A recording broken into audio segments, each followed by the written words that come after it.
דניאל הגרי. ערב טוב, יאיר.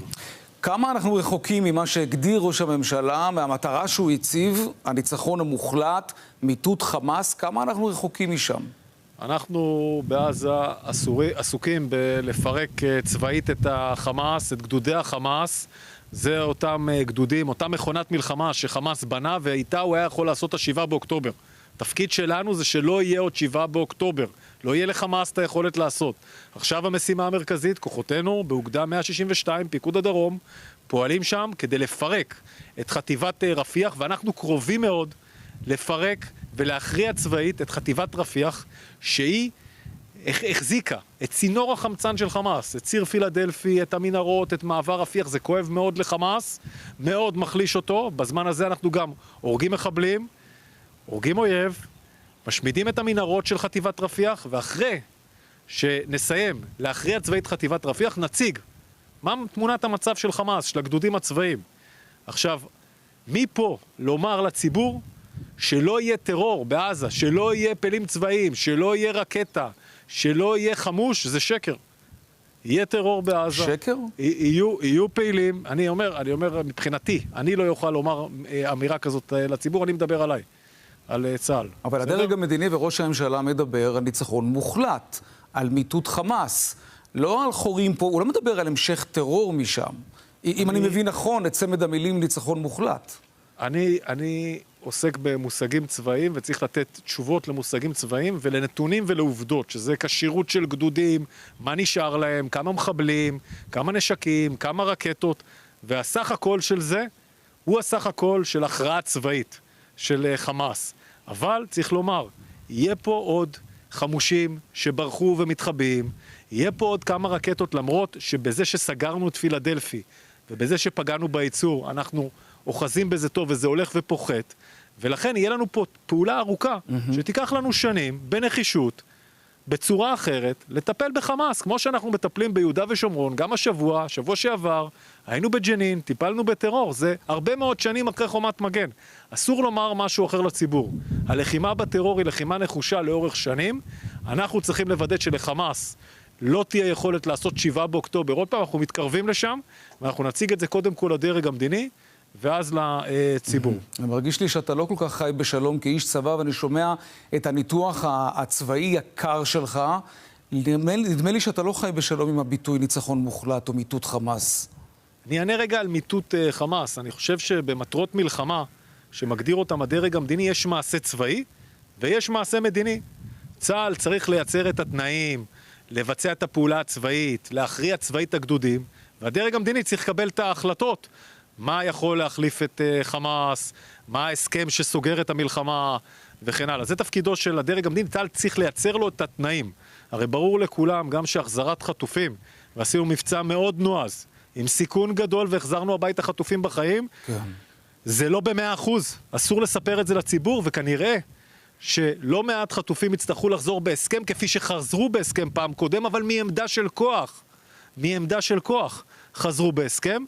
וזה החלטות של הדרג המדיני, זה מעשה מדיני שקשור לתמונת המצב. צה"ל ימליץ את ההמלצות שלו באופן ישיר, באופן אמיתי, לדרג המדיני, יקבלו את ההחלטות ואנחנו נממש. בנקודת הזמן הזו אתם ממליצים ללכת לעסקה? כלומר שילוב של מהלך צבאי עם מהלך מדיני? אני לא רוצה פה לפרט דברים שדנים עליהם, לא נכון לעשות את זה. פה בפני הציבור הזכרת את מיטוט חמאס, אני רק אתייחס לעניין הזה, שאני מתייחס למעשה מדיני. חמאס זה רעיון. חמאס נטוע בלבבות של התושבים בעזה.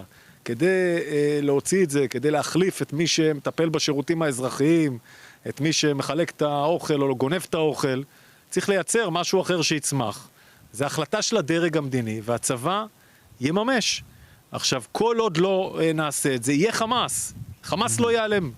מעזה, הוא לא ייעלם. יש לחלק מהציבור תחושה שצה"ל הגיע לשלב הדשדוש, אתה רואה, אתה בטח שומע את הדברים, גם ארגוני אימהות ללוחמים שקוראות להפסיק את המלחמה בטענה שהגענו לשלב שהוא גובה קורבנות ולא משנה את המשוואה. מה אתה אומר לאותן אימהות מודאגות? קודם כל אני מקשיב להם. קודם כל צריך להקשיב לאימהות של חיילים, בגלל זה אני גם עכשיו מתראיין, וטוב שאתה שואל את השאלה הזאת. הסיבה שאני מתראיין עכשיו ולא עושה הצהרה, זה בדיוק לדבר על המקומות היותר עמוקים ולאפשר שיח עם הציבור, זה התפקיד שלי. קודם כל צריך להקשיב. דבר השני, צריך לבדוק בשטח מה קורה. אנשים נלחמים, לוחמים נלחמים לאורך זמן, בצורה נחושה, בצורה משמעותית. יש גם שחיקה. התפקיד שלנו זה לאוורר, זה לייצר איזונים, זה לבדוק מה קורה בשטח, לגעת בלוחמים, להסתכל להם בעיניים, ואיפה שזה לא קורה מספיק טוב, איפה שאנחנו צריכים לעשות יותר טוב, אנחנו צריכים להשתפר. זה התפקיד, זה למידה, ויש פה אבל דרך... השאלה אם יש דשדוש, האם התחושה שלהם שצה"ל מדשדש היא תחושה נכונה מבחינה צבאית? אני אסביר, מה שאתה קורא דשדוש, אני קורא שאחרי שאנחנו משיגים הרבה מאוד מהחלקים המשמעותיים בתוך הלחימה בעזה, בביתי תמרון, שעכשיו ברפיח יש פעולה מאוד מאוד משמעותית, שקורית על ידי אוגדה 162 ולוחמי חטיבת הנחל ו401 וגבעתי, שיש להם הורים שעכשיו צופים בי. ושם הם עושים דברים מאוד מאוד חשובים. זה לא דשדוש, וזה מסוכן, ואנחנו צריכים לעשות הכל כדי ללמוד מתקלות, מטעויות, מאירועים קשים. אנחנו צריכים לשמור על הלוחמים שלנו, ועדיין אנחנו בתוך מלחמה, מול אויב אכזרי, עם חטופים בעזה, ואנחנו צריכים לממש את מטרות המלחמה. אנחנו צריכים בסופו של יום להחזיר הביתה את החטופים, לתת ביטחון בגבולות, לא תחושת ביטחון, ביטחון ומרכיבי ביטחון בעזה ובצפון. אני פה בצפון. בוא נדבר על הצפון באמת. בבקשה. האם הצבא רואה דרך אחרת מלבד דרך צבאית להביא לשקט ולהחזרת התושבים הביתה סוף סוף? בצפון סוף מעשה במחשבה תחילה. בסופו של יום, כל מה שיקרה עם לבנון וחיזבאללה, בסבירות גבוהה ייגמר בהסכם. או במלחמה, או במבצע צבאי גדול, אנחנו נערכים לכל האפשרויות.